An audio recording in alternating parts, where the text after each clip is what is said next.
The air was so still that morning you could hear the sound of the water lapping gently against the pier from 100 feet away.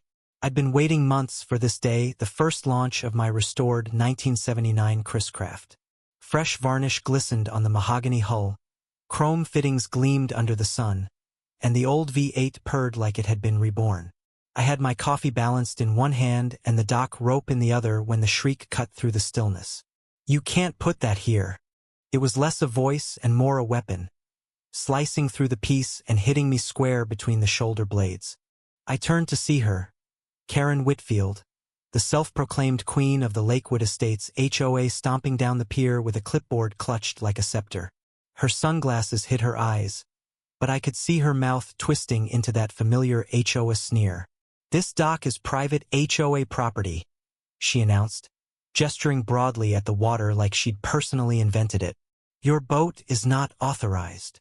I took a slow sip of my coffee. "This dock?" I asked, pointing to the weathered planks under my feet. "I bought it last month." That should have been the end of it. But Karen just laughed a short, sharp sound that told me she thought I was bluffing. "The marina belongs to Lakewood Estates," she said, pulling out a laminated sheet of rules like a magician producing a deck of cards. "You can't just waltz in and claim space here." Before I could reply, she whipped out her phone and started dialing. "Yes, police? We have an intruder refusing to leave our private marina," she said loudly, pacing the dock so every fisherman and kayaker in sight could hear. I just stood there watching her performance because I knew something she didn't. 8 days earlier, I'd closed on the deed for this very marina, and the county had processed the transfer so fast, the ink on the paperwork was barely dry. Her voice grew sharper. "Yes, he's aggressive. Yes, I feel unsafe." That was my cue. I set my coffee on the gunnel, pulled a folded sheet of paper from my back pocket, and began walking toward her. "Karen," I said, my voice low but carrying across the dock, "I think you're going to want to see this before the officers arrive." She glanced at the paper, then snorted. "Oh, please, another fake document? I've seen your type before." That's when a black and white patrol SUV rolled up to the marina entrance, and 2 officers stepped out. Officer Daniels, a man I'd known since high school, caught sight of me and smiled faintly. "Morning, Nate. What's going on here?" Karen jumped in before I could speak. "This man is trespassing on HOA property, and he's trying to dock a boat that doesn't belong here." Her tone was dripping with triumph, as though the handcuffs were already clicking shut. I handed the deed to Daniels. "Actually, I just bought the marina from the county. Got tired of waiting for a spot on the HOA list." He unfolded the document, scanned it, and nodded slowly. "Yep, this is legit. Effective as of last Friday, Nathan Price is the sole owner of the Lakewood Marina and all attached structures." The silence that followed was glorious. Karen's mouth opened and closed like a fish on dry land. "That's impossible," she blurted. "The HOA owns this marina." Daniels shrugged. "Not anymore. Looks like the county put it up for auction after the HOA failed to pay their property taxes for 3 years straight." It was like watching a dam burst. Fishermen leaned on their rails to listen. 2 teenagers in kayaks actually paddled closer, grinning. Karen's face flushed red, and she jabbed a finger at me. "This is theft. Fraud. I'll sue you." That's when the twist landed. Daniels turned to her, his voice calm but firm. "Ma'am, if you keep making false reports, you could be charged with misuse of emergency services. And from what I'm hearing, you've already got a file in the system for similar calls."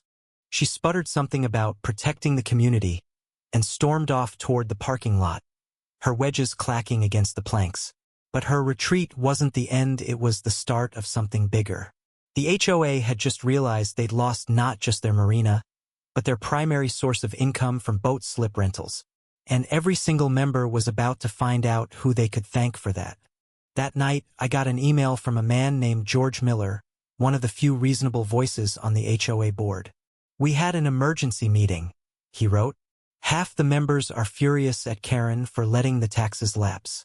The other half are asking if you'd consider renting slips to non-HOA residents." I smiled as I typed my reply.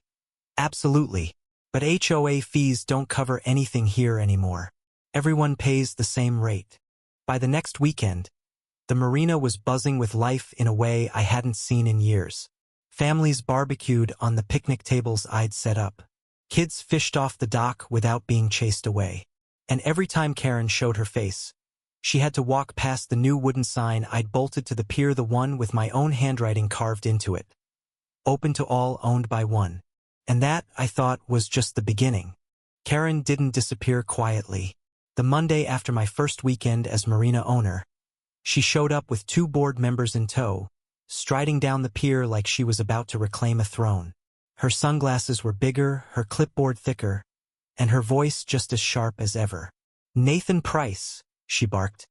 "The HOA demands immediate access to this facility. We have contracts and we have rights." I leaned against a piling, arms crossed, letting her words echo over the water. "Karen, your HOA had rights.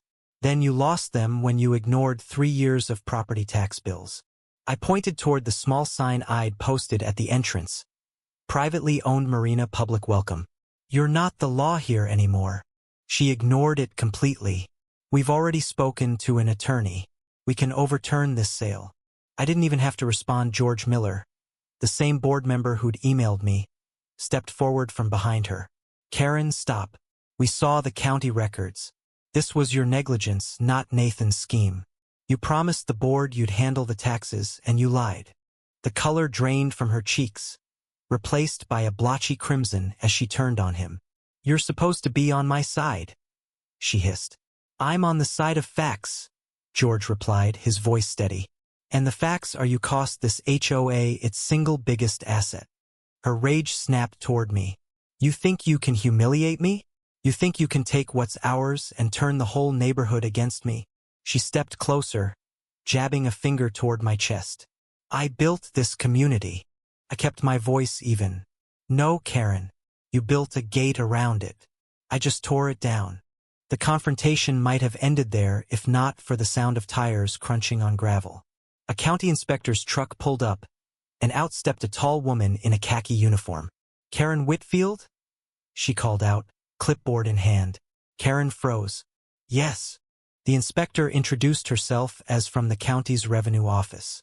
"We've completed a review of your HOA's unpaid property taxes. In addition to the marina, there's a pending lien on the tennis courts and the community clubhouse. Unless payment is made within 30 days, those properties will also be auctioned." The board members flanking Karen exchanged wide-eyed glances. George broke the silence. "We don't have that kind of money." Not after he trailed off, but everyone knew what he meant. Not after Karen's miscellaneous expenses had bled the budget dry. Karen tried to sputter a defense, but the inspector wasn't interested in excuses. She handed her an official notice and left, her boots crunching back to the truck. The sound of the engine starting was like a bell marking the beginning of the end. Word of the lien spread through Lakewood Estates like wildfire. By Friday, there was a petition circulating to remove Karen from the board entirely.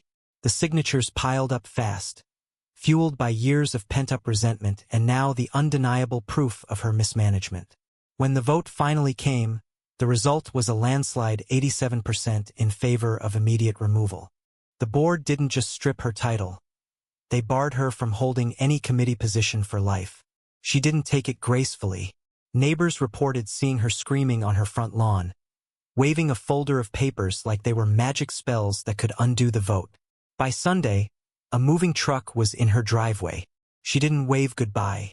As for me, I settled into my new role with satisfaction. The marina became more than just a dock, it was a hub. We hosted fishing tournaments, open-air movie nights, and charity events. The revenue covered maintenance and allowed me to restore the picnic pavilion the HOA had let rot for years. George stopped by one afternoon, leaning against the pier railing. "You know," he said, "I thought buying this place was just you being stubborn. But you've done more for this lake in 2 months than Karen did in 10 years. I shrugged. Owning the marina was never about revenge. But if it happens to keep bullies like her from ruining the water for everyone else, I'll take that as a bonus. The biggest surprise came in the form of an envelope from the county. Inside was a formal offer, the chance to buy the tennis courts and clubhouse at a fraction of their appraised value. Apparently, no one else wanted the headache of dealing with an angry ex-president's mess. I thought about it for about 2 seconds before saying yes. When the sale went through, I put up one more sign at the Marina entrance, bigger this time, with carved lettering that read, Lakewood Marina and Commons open to all. The day I hung it, kids played basketball on the newly resurfaced courts, seniors lounged on the clubhouse deck with lemonade, and boats of every shape and size bobbed in their slips. Karen's name hasn't been spoken much since.